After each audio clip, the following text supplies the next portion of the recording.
34절인데요. 중간에 좀 빠진 부분이 있기 때문에 주보를 보시거나 앞에 화면을 보시고 제가 한 절 여러분이 한 절 교독합니다. 마태복음 6장 25절부터 교독합니다. 그러므로 내가 너희에게 이르노니 목숨을 위하여 무엇을 먹을까 무엇을 마실까 몸을 위하여 무엇을 입을까 염려하지 말라. 목숨이 음식보다 중하지 아니하며 몸이 의복보다 중하지 아니하냐. 그러므로 염려하여 이르기를 무엇을 먹을까 무엇을 마실까 무엇을 입을까 하지 말라. 이는 다 이방인들이 구하는 것이라. 너희 하늘 아버지께서 이 모든 것이 너희에게 있어야 할 줄을 아시느니라. 그런즉 너희는 먼저 그의 의를 구하라. 그리하면 이 모든 것을 너희에게 같이요. 그러므로 내일 일을 위하여 염려하지 말라. 내일 일은 내일이 염려할 것이요 한날 괴로움은 그날로 족하니라. 아멘. 이 오신 여러분들을 환영하고 축복합니다. 지난주에 우리가 예수님의 가르침 5번째 그 재물에 관련된 첫 번째 설교를 들었죠. 어떤 내용이었죠? 하늘에 쌓아두라, 그죠? 재물을 땅에 쌓아두지 말고 하늘에 쌓아두라, 이런 이야기 들었고, 그 다음에 마음 있는 곳에 재물이 있으니 마음의 중심을 잘 살펴봐라. 우리 관심 분야가 어디인지. 세 번째, 재물을 섬기는 자가 아니라 하나님을 섬기는 자가 된다. 우리는 누군가에 의해 움직이는데 대부분의 사람들은 재물에 의해서 움직인단 말이죠. 의사를 결정한단 말입니다. 그런데 우리는 하나님을 섬기는 자이니 하나님의 말씀과 음성을 따라 움직여야 된다.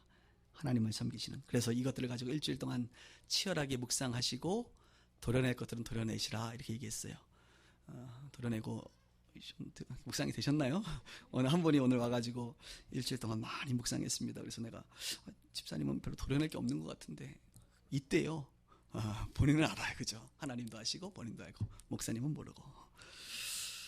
오늘 재물 두 번째 시간은 실제적인 이런 이제 원리를 지난주에 배웠다고 한다면 이제 실제적인 우리의 삶에서 일어나는 어떤 것들을 좀 말씀드리려고 합니다. 우리 예수님께서 한마디로 얘기하면 재물에 관련 두 번째 시간은 한번 따라합시다. 염려하지 말라. 우리 예수님의 가르침은 염려하지 말랍니다. 지난주에 마지막에 이렇게 이야기를 했지요. 목사님, 정말 그렇게 살아도 되겠습니까? 하늘에 쌓아도 되겠습니까? 그렇게 하나님 마음을 따라 이렇게 재물을 흘려보내도 되겠습니까? 정말 재물 안에 하나님의 뜻을 따라 이렇게 가도 되겠습니까? 좁은 길이라 할지라도. 제가 됩니다. 그래서 됩니다. 왜요? 우리 예수님이 그 다음에 이어서 염려하지 말라. 내가 너희들을 책임지고 있기 때문에. 할렐루야. 믿음과 연관되어 있는 것입니다. 사람들이 인생 최대의 고민은 영혼의 구원이죠. 우리 그리스도인들에게는. 그러나 그것 다음으로 이 땅에서 살아가는 데 있어서 인간들에게 가장 큰 고민은 뭐냐? 염려, 걱정은 뭐냐면 재물에 대한 걱정입니다. 많으면 많은 대로 걱정이고 적으면 적은 대로 걱정이고 문제가 생기면 문제가 생기는 대로 대부분의 고민은 뭐 비즈니스를 하든 직장생활을 하든 아이들을 키우든 재물에 관련된 이 염려와 고민이 우리 인생들의 고민이란 말입니다. 그러므로 인생 최대의 고민을 오늘 예수님은 해결해 주세요. 여러분, 오늘 말씀을 잘만 들으면 인생 최대의 고민이 해결되는 거예요. 그게 바로 재물에 관련된 예수님의 음성입니다.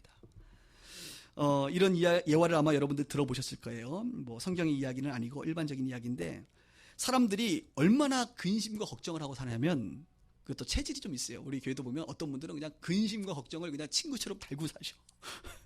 어진간하면 근심과 염려 가운데 빠지는 분들이 있어요. 또 어떤 사람은 체질적으로 이렇게 염려, 근심 별로 안 하는 스타일도 있습니다. 여러분, 염려는요 30%, 염려 우리가 100% 중에 30%는 이미 지나간 일이라고 합니다. 그러니까 지나간 일, 이미 끝났어. 그런데 다시 그 지나간 일을 묵상하면서 또 염려해. 그런 거 있습니다, 여러분. 분명히 해결됐는데, 아니면 이제 나와 상관이 없는데도 불구하고 지나간 일을 염려하는 사람들이 30%가 염려에 해당된다 그러고, 40%는 뭐라 그래요? 결코 일어나지 않을 일. 이번에 벼락이 많이 쳤다고 하는데 벼락 쳐가지고 우리 집이 어떻게 되는 건 아닌가, 뭐 아마 여러분 결코 일어나지 않을 일일 가능성이 높아요. 그러니까 결코 일어나지 않은 일로 사람들이 걱정하고 염려하는 게 40%. 그러니까 지나간 일이거나 절대로 안 일어날 일이 합이 70%예요. 그러니까 70%의 우리의 염려는 대부분 다 이런 거라는 겁니다. 그리고 나머지 30% 중에 22%는 별것 아닌 사소한 일. 어떤 문제가 딱 생기면 우리는 걱정하고 염려하잖아요. 근데 그게 별게 아닌 거예요, 사실. 큰 문제 아닙니다. 그런데 우리는 그 작은 문제를 가지고 묵상하고 하여튼 문제를 깊이 키워가. 그래가지고 큰 문제로 내가 염려하고 근심해요. 여러분들이 상당 부분 지금 고민하는 것은요. 너무 고민하지 마세요. 다 사소하고 문제 그렇게 어려운 문제 아닙니다. 아멘이 없으시네. 나머지 8% 일어나도 내가 어떻게 조치가 안 되는 문제들. 뭐 그잖아요. 누가 차를 타고 가는데 앞에서 건너와가지고 받으면 그럼 내가 어떻게 방법이 없단 말이지. 이런 문제들. 그죠? 갑자기 뭐 경제가 한국 경제가 무너져가지고 내가 어떻게 뭐 그러니까 내가 해결할 수도 없는 문제들. 그것 때문에 고민하는 게 8%. 그러니까 100% 중에 100%는 뭐예요? 걱정 안 해도 된다는 거예요. 안 일어나거나 사소하거나 내가 해결하지 못하는 일들이니까 염려하지 말라. 이렇게 세상의 사람들도 이야기를 합니다. 오늘 예수님은 이렇게 말씀하시죠. 25절 한번 볼까요? 그러므로 내가 너희에게 이르노니 목숨을 위하여 무엇을 먹을까 무엇을 마실까 몸을 위하여 무엇을 입을까 염려하지 말라. 먹는 거는 목숨과 연관되고요. 입는 것은 몸과 연관되는 것이죠. 결론은 뭐예요? 염려하지 말라. 왜? 목숨이 음식보다 중하지 않으며 몸이 의복보다 중하지 않느냐. 이렇게 말씀하고 있습니다. 뭐예요? 목숨. 음식이라고 하는 것은 목숨을 위해 존재하는 것이지 왜 자꾸 음식, 이 재물에 너희들이 이렇게 매여 사느냐, 염려하느냐. 몸이 더 중요하기 때문에 몸을 위해서 음식도 그냥 따라오는 거고 옷도 주어지는 건데 우리는 옷이 안 주어질까 봐 음식이 없을까 봐 그렇게 염려한다는 거예요. 하나님이 뭐라고 얘기합니까? 내 사랑하는 아들, 딸들을 향하여 너가 더 중요해. 너의 생명이, 너의 몸이 중요하기 때문에 입는 거, 먹는 거 정도는 내가 해결해 준다. 어제 우리 빗소교회도 한 4분이 나눔은행 팀에서 여기 불타는 생곡이라고 여기 옆에 보면 공릉동 사회복지협의회 제가 또 공릉동 유지 아닙니까? 주민자치위원 사회복지위원입니다. 제가 굉장히 유지입니다. 나름 종교인으로서 지금 상당히 그래가지고 우리 이 지역 관과 우리 교회가 협력해서 노인들 한 달에 한 번씩 노인이 아니어도 그냥 무료 식사를 한단 말이에요. 나눔 밥집을 했어요. 어제도 보니까 비빔밥 한 200명 이상이 와서 드셨어요. 우리 집사님들 가서 열심히 섬겼는데 여러분 밥 먹을 데 없어요? 저한테 말씀하세요. 제가 확실한 데 알려줄게요. 하루에 한 끼 먹어도 삽니다. 우리 청량리 가세요. 최일도 목사님 거기 가면 매일 밥줘. 매일 무엇을 먹을까 염려하지 마세요. 매일 준비다. 매일 한 달에 한 번씩 여기 오세요. 주일날 여기 오세요. 이야 이거 뭐 벌써 해결 다 됐네. 우리가 먹을 거는 해결해요. 가끔 너무 희귀해서 못 먹어서 죽은 사람이 TV에 나오지. 어떤 작가가 먹을 게 없어서 죽었다. 사실 노력하면 다 먹을 수 있는 거거든요. 그놈의 자존심 때문에 못 먹는 거고 나가지 않아서 못 먹는 거지. 먹는 문제는 다 해결됩니다. 여러분. 입는 문제? 입을 거 없어요? 저보다 인치가 좀 많은 분들은 제가 줄여서 드릴게요. 제 옷도 드리고 다 드릴게요. 입는 문제도요 다 해결돼요. 잠잘 곳이 없는데요. 이제 성경은 의식만 얘기했는데 우리 의식주까지 해결해야 되잖아요. 뭐 그때는 그 당시에는 뭐 잠자리 다 있었나 봐. 예수님 보시기에. 예수님도 뭐 머리 둘 곳이 없다고 얘기하지만 그분도 집이 계셨어요, 사실. 사역할 때만 잠깐 순회할 때는 당연히 뭐 침당 갖고 다니는 거지 뭐. 집이 계셨단 말입니다. 못 살지 않으셨어요, 예수님. 목수, 건설업자 아버님 모시면서 잘 사셨어요. 너무 여러분 우리가 자꾸 이렇게 극단적으로 자꾸 물론 뭐 말구유에 태어날 때 여러분 돈이 없어서가 아니에요. 자리가 없어서. 그때 성수기여가지고 자리가 없어서 거기서 계신 거죠. 원래 여관 들어갈 분이셨습니다. 다. 우리가 성경을 정확히 봐야 돼요. 주거 문제 없으면 오세요. 우리 기숙사 남자들 기숙사 지금 아직도 베드 2개 비어 있어요. 오늘 무슨 예수전도단 DTS 팀이 미국에서 어제 왔는데 여자 4명, 남자 2명이 갈 데가 없다 그래서 우리 게스트하우스 지금 비어 있거든. 게스트하우스 여자 4명 들어가고 남자 2명 쓰게 오늘 저녁에 옵니다. 다음 주일날 와서 축하 공연도 할 거예요. 뭐. 여러분 의식주 문제예요. 염려하지 마요. 다 돼요. 근데 우리는 의식주가 아닌 다른 거, 핸드폰 요금, 자동차 기름값, 뭐 이런 것들 때문에. 그래서 의식주의 문제는 그냥 딱 오늘 성경대로 사세요. 그냥 염려하지 말고 그거 왜 그냥 자꾸 걱정되는 것은 염려할 문제가 아니라 정리하면 됩니다. 정리하면 돼요. 형편에 맞게끔 정리하시면 되는 거예요. 핸드폰 없애세요. 차 없애세요. 집 줄이세요. 들어갔던 거를 정리하셔야 돼요, 여러분. 여유가 있으시면 넣으세요. 저축하세요. 저도 보험 들어요, 여러분. 실손 의료비 하나씩 우리 3명 가족 하나씩 들어요. 여유가 있으면 들으세요. 여유가 없으면 해약하세요. 손해는 좀 봅니다. 뭐 이런 겁니다. 뭐 약한 대출 받으세요, 여러분. 뭐. 그러니까 형편에 맞게 우리가 살아가면 됩니다. 의식주 문제 해결할 수 있어요. 염려할 문제가 아닌 거예요. 정리해야 될 문제이지. 이해가 되십니까? 여유가 있으면 누리세요. 좀 더 넓혀가세요. 좋은 거 타세요. 괜찮아요. 저축도 하세요, 많이. 적절하게 흘려보내면서 하시면 됩니다. 힘들어져요? 줄이세요. 염려할 문제가 아니라니까요. 따라서 염려하지 말고 정리하며 살자. 제가 설교를 준비했는데도 굉장히 인사이트가 있는 것 같아요. 스스로 지금 감동하고 있어요. 가끔 그런 날이 있거든요. 염려라는 단어는 헬라어로 메림나오라고 하는 단어를 쓰고 있는데 의미가 뭐냐? 찢어지다, 분열하다. 그러니까 염려라는 게 뭐냐? 마음이 찢어지는 거예요. 뭔가 생각하면 자꾸 마음이 찢어지는 거예요. 마음이 상하는 것입니다. 마음이 상하는 것 정도만 하면 되는데 이 마음이 상하다 보면 영적인 문제까지 영향을 받습니다. 그래서 영적인 침체의 늪에 빠져버려서 영적으로 다운되고 분열돼버려요. 분열. 마음이 상하고 영적으로 분열합니다. 그것을 전문용어로 요즘 멘붕이다. 멘붕. 근심 걱정이 많으면요 멘붕이 와요, 여러분. 멘붕이 뭐예요? 연예인들이 댓글 때문에 멘붕 왔다 뭐예요? 댓글 보고 나서 근심과 걱정이 많으니까 마음이 상하고 찢어지니까 자기가 통제가 안 될 정도로 무너져 버리니까 멘붕이 오는 거, 멘탈 붕괴가 오는 거란 말이죠. 우리 그리스도인들은 붕괴가 오지 않아야 될 줄 믿습니다. 이 염려로부터 시작된단 말입니다. 그러면서 예화를 들어요. 오늘 우리가 본문을 읽지 않았지만 26절부터 30절에 보면 이런 이야기 있습니다. 먹는 문제에 대해서 예화됩니다. 공중의 새 좀 봐라 너희들. 여러분 공중의 새를 봐라. 그러면서 그 새들은 심지도 않고 거두지도 않고 창고에 모아들이지도 않는데도 여전히 하나님이 기르신다, 먹이신다는 거예요. 예. 너희들은 이 공중의 새들보다 귀하지 않느냐. 하나님이 공중의 새들도 다 먹이는데 하물며 너일까 보냐. 이런 먹이신다는 겁니다. 너희들이 염려한다고 너희들의 키가 한 뼘이라도 한 자라도 더 할 수 있겠느냐? 너희가 염려한다고 너희들의 생명이 더 조금이라도 길어질 수 있겠느냐? 하나님께서 다 먹이신다는 거예요. 먹는 것은 생명과 연관되니까. 입는 것 예화를 들의 백합화 봅니다. 아까 솔로몬의 영광보다 들의 백합화 찬양했잖아요. 참 아름답도다. 들의 백합화는 수고하지도 않고 길쌈이 이제 옷을 만드는 짜는 거잖아요. 길쌈하지도 않음에도 불구하고 하나님이 백합화가 얼어 죽어요? 안 입힌다는 거예요. 다. 솔로몬의 영광으로 입는 것보다 훨씬 낫다 그게.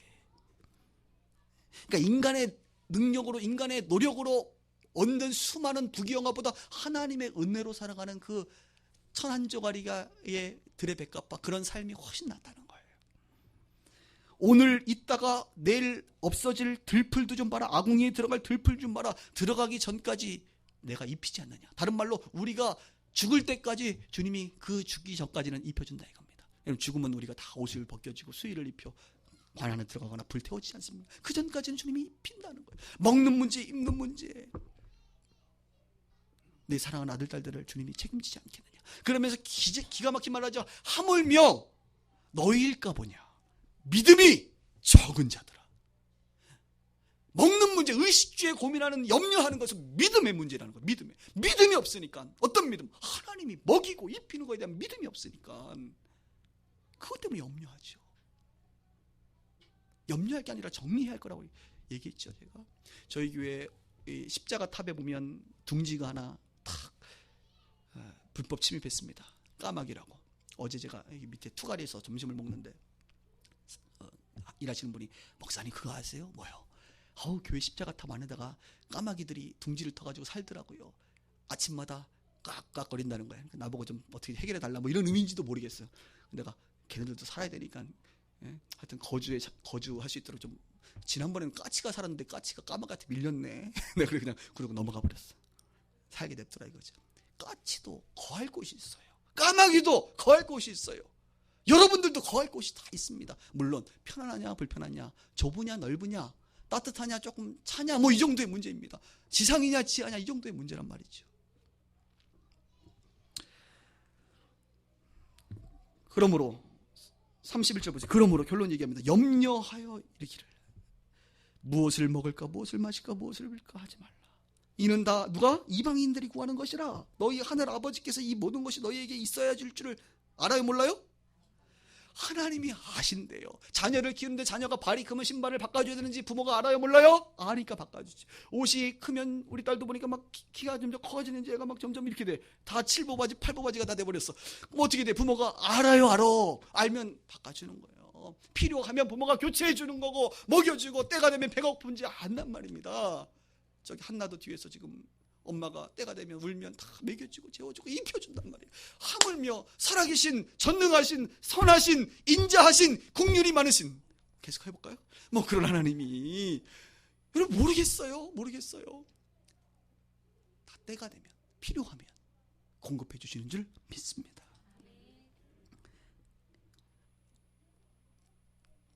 재물과 관련해서 오늘 성경은 분명하게 하지 말아야 될 것 뭐냐? 염려. 그 다음에 해야 될 것이 있답니다. 해야 될 것. 33절을 보십시다. 그런즉 너희는 먼저 그의 나라와 그의 의를 구하라. 그리하면 이 모든 것을 너희에게 더하시리라. 뭘 하랍니까? 염려는 하지 말고 먼저 그의 나라와 그의 의를 구하라. 영어로 얘기하면 seek, 찾으라. 구하라, 찾으라, 두드리라. 뭘요? 하나님의 나라를 위하여. 그러면 이 모든 것을 너희에게 더하신대. 주실 뿐만 아니라 더해준다는 것으로 저는 보고 싶어요. 기본적으로 하나님이 주시는 것 말고 더해 주시는 은혜, 이것을 우리는 성경이 축복이라고 해요. 복이라고 그래요. 하나님이 주시는 복, 더해 주는 은혜가 있어요. 그래서 하나님의 나라를 위해서 살면요, 하나님이 책임져 줄 뿐만 아니라 더해 주는 은혜가 있습니다. 그 더해 주는 은혜로 말미암아 우리가 간증이라는 걸 하는 거예요. 하나님의 영광을 올려드리는 것이죠. 뒷부분은 우리는 늘 원해요. 뒷부분 더하시리라. 이 더해 주는 것만 늘 관심이 있어. 그러나 더해 주시는 하나님의 은혜가 임하려면 우리가 해야 될 일이 있다고요. 먼저 그의 나라와 의를 위해, 하나님을 위해 살라는 것입니다. 지난주에 하나님과 재물, 무엇에 의해서 우리는 움직이는가, 이런 것을 여러분들에게 한번 잘 점검해 보시라 그랬죠.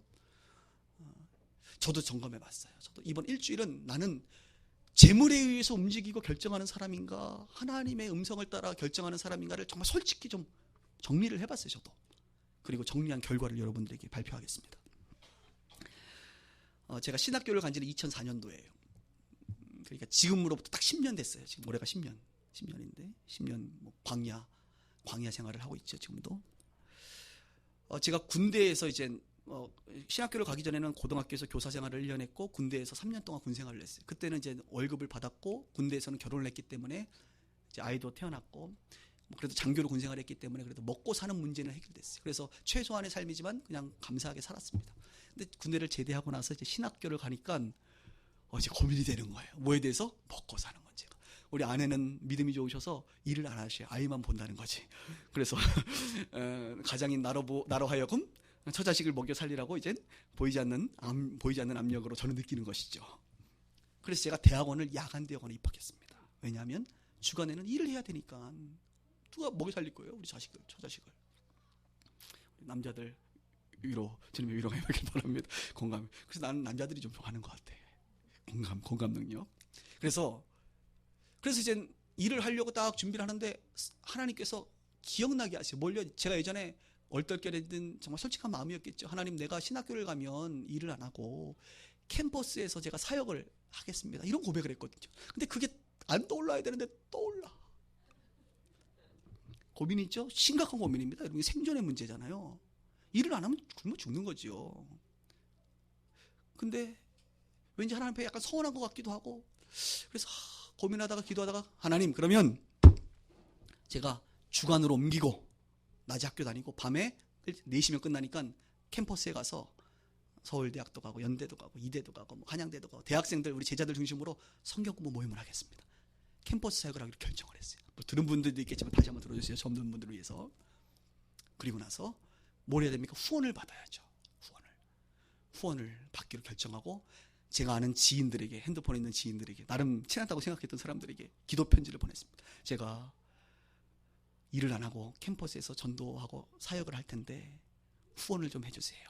이렇게 해서 한 200명이 보냈어요. 저는 200명이 보내면 200명 중에 한 180명은 한 달에 10,000원이라도 후원해 줄 줄 알았어. 이야, 제가요 모금을 많이 하잖아요. 정말 사람들이요 돈에 다 매여 살아요. 정말. 물론 저한테 안 해서 그러니까 더 그럴 수도 있지만 그런 건 아니고 정말 그래요. 그 증거가 여기 있습니다. 2004년도부터 2013년도 8월까지 지난달까지 후원한 사람들의 명단과 금액 천국에 주님 앞에 보고해야 돼 이거다. 2004년도 1월 달에 나는 정말 한 달에 한 200만 원을 모으면 될 줄 알았어. 2004년 1월 달 몇 명이 한지 아세요? 제자 한 명 박혜원 3만 원, 장슬기 10만 원, 우리 본교회 목사님 김재환 목사님 10만 원, 23만 원. 첫 달 23만 원. 첫 달이니까 아직 사람들이 기억을 못 하나 보다. 2월 9명 늘었어. 44만 원. 할렐루야. 그럼 3월 달에는 감이 오잖아요. 3명 24만 원, 9명 44만 원이면 어떻게 돼요? 3월 달에는 한 10몇 명, 60몇만 원 이렇게 올라가야 되는 거 아닙니까? 3월 달 8명 24만 원. 3월 달에 시험 들었잖아, 내가. 3월 달에 시험 들었어. 불안하기 시작했어요. 집에 가면 냉장고에 공과금 딱지가 붙어 있고 불안하기 시작했어요. 저는 부천에 살았기 때문에 이제 방배동에서 전철을 타고 이렇게 쭉 오면 국철이기 때문에 하늘이 보입니다. 그날따라 이렇게 차를 타고 이제 모임이 없어가지고 일찍 집에 가는데 하늘을 딱 보는데 노을도 싹 지는 것 같고, 하늘을 보니까 누가 생각나? 주님이 생각나잖아요. 주님을 딱 보면서 내가 이렇게 얘기했습니다. 이게 뭡니까? 하나님, 이게 뭐예요? 하라매요. 이거 하라매. 제가 하나님을 향하여 원망이 나오는 거. 원망을 딱 하는 순간 또 성경을 몰라야 되는데 알아가지고 이스라엘 백성들의 원망하다가 고생한 거 알잖아요. 원망하면서 주님 죄송합니다. 이게 실시간으로 그냥 동시적으로 LTE 속도로 그냥 되더라고. 그래서 고백하면서 회개하면서 전철에서 울어봤어요. 전철에서 남자의 눈물은 다 재정의 문제예요. 내가 그 밖을 보면서 그냥 사람들 볼까봐 바짝 창문에다 대가지고 눈물이 다 나더라고. 슬펐어요. 근데 그 눈물을 주님이 보신 것 같아요. 그 이후로 계속 후원이 늘어나서 평균 한 월 100만 원 정도의 후원을 받게 되었습니다.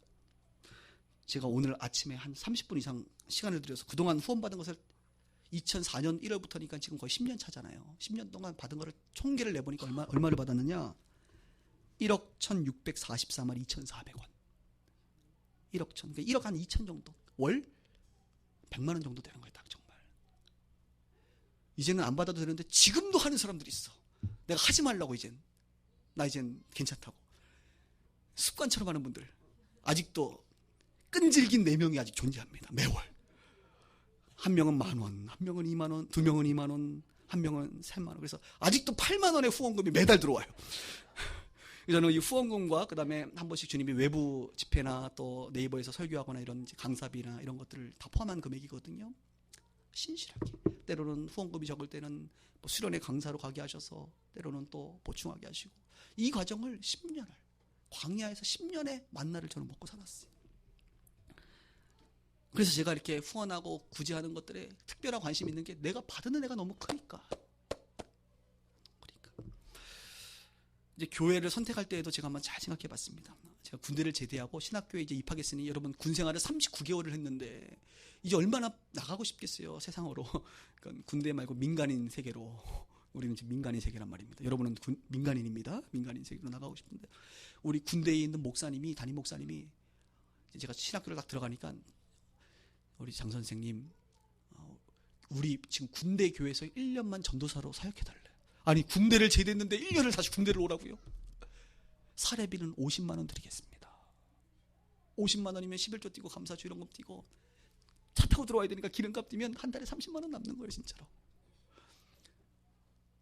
여러분 같으면 네 하고 거길 다니겠어요? 아니면 민간교회 가서 그때 시세가 70만 원 되거든요. 60만 원, 70만 원. 그곳에 가겠어요. 기도하는데 우리 주님은 늘 좁은 길로 가라고 말씀하시는 것 같아, 나한테. 기도만 하면 주님이 야, 거기 1년만 더 해라. 그래서 군대를 제대했는데 민간인으로 군대를 또 들어갔다니까, 1년 동안. 근데 지금 돌이켜보니까 거기서 토요일날 주일날 제가 설교를 많이 했거든요. 그때 1년 동안 설교에 대해서 제가 마스터를 했습니다. 거의. 보통 병사들이 한 400명 500명씩 앉아있었으니까 그때 설교를 철저하게 훈련받게 하셨어요, 하나님. 이제 1년이 지났습니다. 이제 나와야 되죠. 할렐루야. 나왔어요. 교수님들하고 친하니까 교수님들이 이제 사임했어? 네. 내가 자리 준비해놨어. 어디요? 저쪽에 무슨 강성교회라고 거기 청년부가 한 200명 되는데 거기 담임 목사님이랑 다 얘기가 됐으니 장전도사 가서 열심히 사역해. 중형교회 사역자로 청년부를 맡긴 거예요. 그래서 내가 그러려고 이제 마음을 먹고 있는데 그때 저희랑 함께 공부했던 여자 전도사님이 계셨는데 여자 전도사님이 저를 보더니 장전도사님, 네, 제가 교회를 개척하려고 하는데 저를 좀 도와주시면 안 될까요? 여자 사역자님이신데 그렇게 말을 하니까 마음이 살짝 흔들려. 그럼 여러분 같으면 어떡하겠어요? 큰 교회 가야죠. 경력도 쌓아야 되고 스펙도 쌓아야 되고. 기도를 하는데 주님께서 그 개척교회 가서 또 도와주라는 거예요. 좁은 길로 또 가라는 거죠. 그래서 교수님께 교수님 못 갈 것 같습니다. 그랬더니 그 다음 교수님이 1년 동안 연락을 안 하더라고. 그래서 중형교회를 포기하고 개척교회 가서 부천에서 역삼동, 응암동 외곽순환도로를 매주 타고 또 그 전도사님은 기도를 왜 이렇게 또 많이 하시는지 30일 특별 기도입니다. 이번 주는 지금 30일. 그래서 30일을 매일 저녁마다 8시부터 밤 12시까지 기도를 하고 끝나니까 이제 끝났다. 외곽 타고 갈 때마다 막 마음에 막 이 힘듦이 얼마나 올라오는지 경차 타고 다녔는데 그때 또 끝나니까 한 2달 있더니 20일 특별 기도입니다. 와, 미치겠더라고 정말. 그렇게 그 교회를 세팅하는 데 도왔어요. 그런데 놀라운 것은요, 그때 제가 성령이 열린 거예요. 그때 영안이 열려요. 그때 영적인 세계를 제가 경험하고 하나님의 음성 듣기가 그때 다 훈련돼 버렸어요. 아마 거기 가지 않았으면 저는 굉장히 보수적인, 흔히 말씀 중심의 그냥 말씀만 하는 교회만 아마 제가 하고 있었을지도 몰라요. 성령 쪽에 대해서는 거의 몰랐을지도 몰라요. 하나님이 그 축복을 주시더라고요. 그리고 거기를 딱 마치고 나서 이제 신학교를 마치고 나서 하나님이 이제 제 앞길 어떻게 됩니까? 이제 교회를 개척하라는 사인을 받았잖아요. 근데 여러분 아시는 것처럼 강남에 있는 S교회에서 대형교회에서 콜이 왔잖아. 최고의 연봉으로 대우해 주겠다. 저희 세계도 연봉 좋은 교회가 있습니다, 여러분. 흔히 삼성 같은 기업이 있단 말이죠. 교회가. 그 콜이 들어왔어요. 근데 주님은 개척하라고 말씀하셨다고요. 그때 제가 재물을 따라갔으면 당연히 갔죠. 제가 저 개척합니다. 다 주변의 모든 사람들이 다 잘못 선택했다고 얘기했어요. 근데 저는 주님의 음성을 분명히 들었거든. 개척해라. 개척을 한 겁니다. 그리고 지금까지 온 거예요. 제 과거를 이렇게 일주일 동안 묵상해 보니까 야, 적어도 나는 자신 있게 오늘 여러분들 앞에서 돈을 따라가진 않았구나. 이 고백을 할 수 있을 것 같아요. 그리고 신실하게 10년 동안 주님이 채우시고 먹이시고 최소한의 삶을 살게 하신 것 같아요. 뭐 다른 예화보다 그냥 제 얘기하는 게 좋을 것 같아서 오늘 얘기하는 겁니다. 지난주에 있었던 재밌는 이야기를 하나 해드릴게요, 여러분.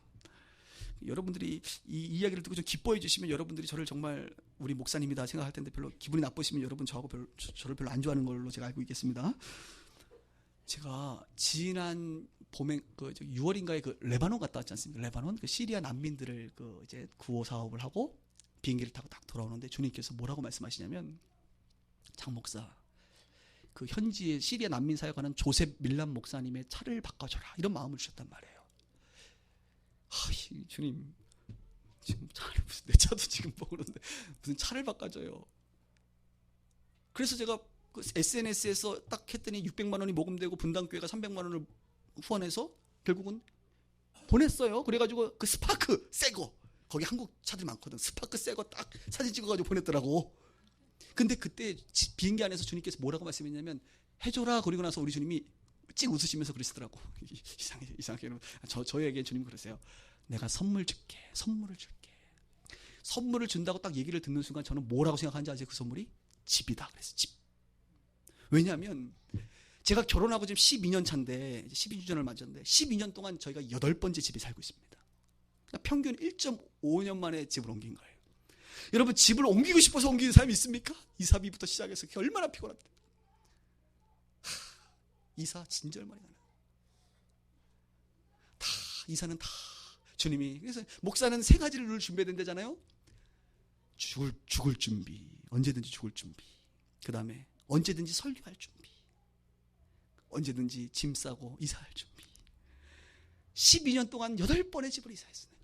우리 집사람도 이제 늙어가고 나도 늙어가니까, 나이가 먹어가니까 죄송합니다. 이제 힘들더라고. 이제 이사 좀 안 했으면 좋겠네. 근데 그때 비행기에서 주님이 딱 말씀하시는 순간 하나님이 집을 주시겠구나. 근데 여러분 제 형편을 아시는 것처럼 집을 제가 어떻게 장만할 수 있는 사람이 안 되잖아요. 지금도 자산이 제로라니까 나는요. 근데 지난 몇 년 전에 집을 그 아파트를 얻으면서 그 전세 보증금이 이제 지금 제가 3천에 우리 65만 원을 사는데 3천만 원을 우리은행에서 대출을 받았어요. 대출을 받을 때 우리은행 직원이 목사님 그 3천만 원 대출도 받지만 영세민 대출 받았는데요. 받으면서 그냥 청약저축이라는 게 있어요. 뭐예요? 그랬더니 그거 넣으면 나중에 집 이렇게 뭐 신청할 수 있대. 그래서 그걸 2만 원씩 넣으라는 거예요. 그래서 알았다고 넣으시라고. 뭐 2만 원 정도 들어가. 그리고 이렇게 시간이 쑥 지났어요. 근데 레바논 갔다 오고 나서 저녁에 변호천 집사님께서 저한테 전화를 주셨어요. 편집사님께서. 목사님, 신내동에 서울시 쉬프트라고 하는 게 있어요. 쉬프트. 장기 전세, 20년 장기 전세가 분양을 지금 하고 있다는 거예요. 청약 접수를 한대. 혹시 청약 넣으셨습니까? 넣었거든. 넣으래. 그래서 저는요, 그걸 접수하면서 이게구나. 바로 이거구나. 하나님 이걸 허락해 주시는구나. 그렇게 확신을 할 수밖에 없었죠. 우리 아내도 딸도 괜히 한번 차 타고 한번 가보는 거야. 이야, 여기네. 교회에서도 가까워. 우리 주님은 너무나도 완벽하신 분이야. 발표가 났네요. 28대 1 똑 떨어졌습니다. 똑 떨어졌어요. 하루 동안 마음이 참 심란했습니다. 저희가 하나님 이게 뭐지요? 근데 우리 편집사님 때문에 내가 그런 게 있다는 걸 이제 알기 시작한 거예요. 근데 떨어지고 나서 주님이 그러더라고요. 너 혹시 붙으면 들어갈 수 있니? 기도하는데 1억 2천 전세였거든요. 그러니까 붙어도 대출을 받을 수가 없어서 들어갈 수가 없는 거야. 집에. 너 어차피 못 들어가. 우리는 그게 하나님이 허락하신 건 줄 알았더니 아니었어요. 그리고 이제 몇 개월이 지났습니다. 지지난주에 제가 이렇게 별내면을 이렇게 이제 슉 한번 이렇게 드라이브를, 우리 이제 들어보기 가까운 데니까 쭉 태릉 쪽을 드라이브를 딱 가면서 보니까 별가람 중학교가 있더라고요. 그래서 우리 보니까 이제 우리 딸내미 여기 보냈으면 좋겠다 이런 마음이 딱 들면서 별가람 중학교 옆에 딱 보니까 LH라는 아파트가 올라가요. LH가 뭐예요? 대한주택공사에서, 그러니까 서울시가 하는 거 아니라 정부에서 하는 임대주택이라 이거예요. 국민, 전문용어로 국민임대주택이에요. 이거는 전세가 아니라 임대입니다. 합격하면 30년 동안 2년마다 갱신하면서 30년 동안 살 수 있는. 그래서 제가 들어가 봤잖아. 인터넷에 들어갔더니 일주일 후에 접수해요. 할렐루야. 우리 변지선생님한테는 전화 안 드렸어요. 왜? 저분도 필요한데 저분은 소득이 너무 많아서 맞벌이를 해가지고 해당이 안 돼. 우리는 소득이 애매해가지고 해당이 돼요. 접수를 딱 할 때 이젠 아내하고 상의를 했습니다. 두 가지 형이 있어요. 18평이 있고 아파트 18평형이 있고 21평형이 있어요. 18평형은 한 138개 정도를 모집해. 21평은 28가구만 모집해. 그럼 여러분 같으면 어떤 걸 하겠어요? 일단 많은 쪽을 하지 않겠습니까? 그래서 제가 많은 쪽을 해야겠다라고 이렇게 생각을 하고 아내하고도 뭐 얘기했더니 아내가 뭐 알아서 하세요 그러더라고. 그리고 이제 하기 전에 이제 화장실에, 우리 지금 화장실에서들 말씀하시니까 아무 생각이 없을 때 양치질을 하고 이렇게 세면을 하고 있는데 내 마음 깊숙한 곳에서 왠지 21평을 해야겠다 이런 마음이 확 드는 거예요. 우리 주님이 주시려면 주시겠지 뭐 이런 마음과 함께 에휴 뭐 대문대고 아니 말고 왠지 주실 거면 그냥 큰 거 주실 것 같다는 마음이 확 올라오더라고요. 그래서 내가 세면을 끝내고 우리 아내에게 여보 그냥 21평으로 할까 봐 그랬더니 아내가 자기도 그렇게 생각이 든다는 거예요. 그래서 21평을 신청을 했다는 거 아닙니까? 그리고 이제 또 시간이 지났어요. 근데 며칠 있으면 이게 경쟁률이라는 게 발표가 되는데 난 그것도 관심이 없으니까 그냥 지났어요. 이번 9월 말에 최종 합격 발표가 나는데 보니까 일주일 정도 지나서 보니까 경쟁률이 발표가 났대. 보니까 경쟁률이 0.9대 1. 전문 용어로 미달. 여러분 제가 그래서 특별하게 서류에 문제만 없으면 되는 거예요. 지금 사는 시세에 정확히 반값에, 월세보단 반값에 우리 교회가 좀 부담해 주니까 교회도 상당히 이제 부담이 좀 줄 거라고 좀 믿습니다. 그래서 30년 동안 특별하게 내가 너무 돈을 많이 벌지 않으면 살 수 있도록. 그래서 마음에 기쁨이 있어요. 기쁨이. 그래서 올해 이제 9월 달에 최종 합격 나고 12월 달에 계약서 도장 찍으면 이제 그때까지는 어떻게 될지 몰라. 그거 안 되면 주님이 더 좋은 거 줄 거라고 저는 믿습니다. 그리고 내년 기가 막히게 내년 11월 이후에, 그러니까 12월, 그러니까 우리 딸 이제 5학년 아닙니까? 6학년 다 보내고 딱 옮길 수 있도록 하나님이. 근데 저는요 이런 것도 너무 많이 경험하니까 이번 건 좀 큰 거죠. 지금 실제 있었던 지난달 이야기입니다, 여러분. 여러분 하나님 좀 계신 것 같아요? 잘 모르겠어요? 제가 믿는 하나님은 신실하십니다. 신실하세요. 우리 주님은 섬세하세요. 얼마나 섬세한지 몰라. 얼마나 계획이 퍼펙트한지 몰라. 우리 주님은 차선책을 주지 않아요. 항상 우리는 늘 불안하니까 차선책을 선택하는데 하나님은 최선의 선택으로 베스트를 주세요. 항상. 여러분들이 그 훈련도 받으셔야 돼요. 베스트를 취하는 그 기다림과 인내와 죄 음성 듣는 법을 배우셔야 돼요. 여러분 표정들이 보니까 그래도 기뻐하실 것 같은데 할렐루야. 네, 감사합니다 여러분. 그 노하우를 저에게 전수받으시길 바랍니다. 계속 여러분 해외에 계신 선교사님들 기억하십니까? 선교사님들 오직 구원으로 사시는 분이에요. 일용할 양식으로 사는 사람들입니다. 그분들 하늘에서 주시는 만나로 사는 사람들이에요. 우리가 선교사처럼 산다는 것은 적어도 이런 일용할 양식에 대해서 하나님을 기대해야 돼. 먼저 그의 나라와 의를 위하여 살면서 하나님을 믿어야 됩니다. 하나님을 의지해야 됩니다. 우리 아버지가 중소기업 사장만 돼도 우리가 고민 안 한다 그랬죠 저번에. 하나님이 전능하심을 여러분 믿으셔야 돼요. 믿음 있는 자가 되셔야 됩니다. 말씀을 정리하면서 한번 마지막 절을 읽겠습니다. 보십시다. 그러므로 뭘 위하여? 내일 일을 위하여 염려하지 말라.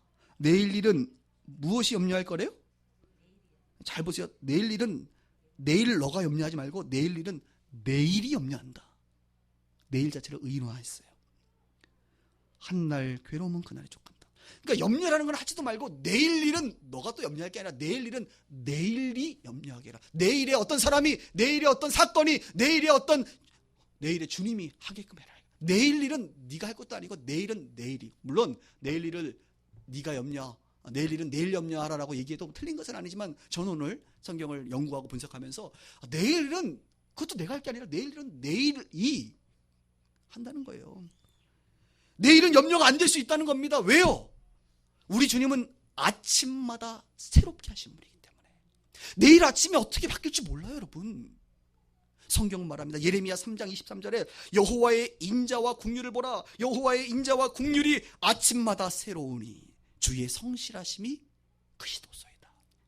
찬양이죠. 아침마다 새롭고 늘 새로우니 주의 성실이 크도다. 내일 아침에는 주님의 인자와 긍휼이 어떻게 베풀어질지 몰라요. 미리 염려하지 마세요. 문제가 해결되어 있을 수도 있습니다. 출애굽기 16장에 하나님께서 이스라엘 백성들에게 만나와 메추라기를 주지 않습니까? 만나가 뭡니까? 아침에는 너희가 여호와의 영광을 보리니 7절에 아침에 뭘 봐요? 여호와의 영광을. 무엇을 통하여? 만나를 통하여. 먹을 게 없다고 생각하지? 염려가 되지. 내일 아침에 여호와의 영광을 너희가 본다. 아침마다 새롭다는 거예요. 신명기 8장 4절에는 40년 동안 의복이 헤어지지 아니하였고 내 발이 부르트지 아니하였느니라. 이스라엘 백성들은 40년의 광야 생활을 하면서 하나님께서 구름 기둥과 불 기둥으로 지키고 만나와 메추라기를 먹이시고 때를 따라 물을 주시고 옷이 헤어지지 않도록 의식주 문제 철저하게 해결하시고 도우시고 보살펴 주셨어요. 하물며 너희일까 보냐. 여러분 하나님이요 이스라엘 백성들 광야에서 다 돌봤단 말입니다. 물론 풍요롭진 않았어요. 넉넉하지는 않았어요. 다양한 음식을 맛보진 못했어요. 광야는 원래 그런 곳입니다.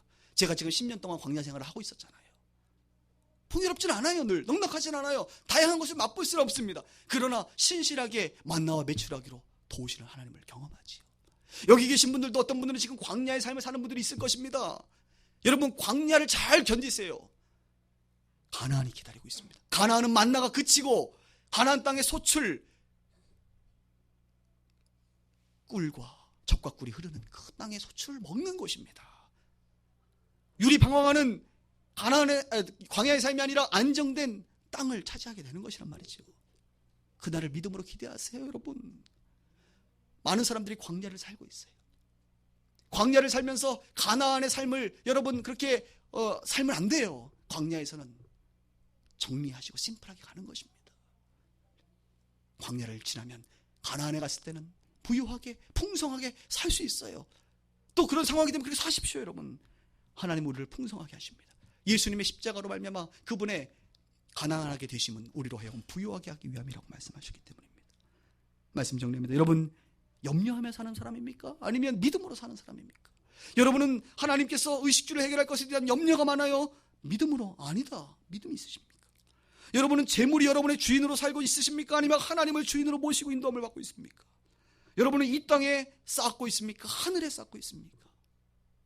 지난주 이번 주를 보시면서 재물과 관련돼 나는 어떻게 살아가고 있는가?